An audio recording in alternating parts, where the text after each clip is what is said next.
بسم الله الرحمن الرحيم. ورت إلهي بقى مهدله halkani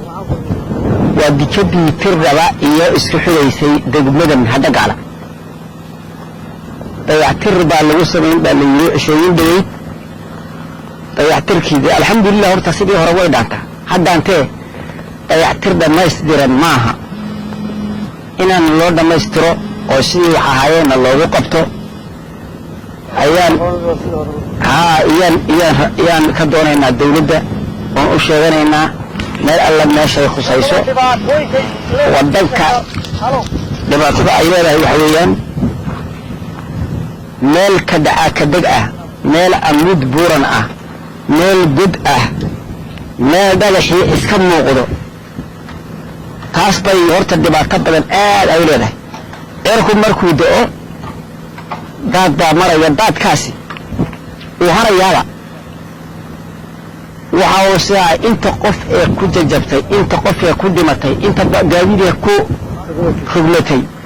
firada male inay degmadu haysaan maleynaya cadadkeeda kolka ina aad loo fiiriyo haddii xitaa loo soo dirayo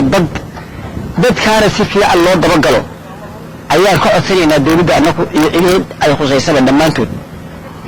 warwa inaad la loogu sameeyo weliba hadda gaala iyo tirraba inta u dhaxaysa laamay ina laga dhigo meeshu waa meel weyn waa deegaan weyn waa isku xirkii dhanaa ee deegaanka Soomaalida iyo gobolka City xididkeedu weeyaan meeshan xagga waa laba isleeg gobolka City ee lii sheegay xididkiisa weeyaan meeshan waa meesha ku xiriirisa deegaanka halkan iyo dambal waa af iyo gacan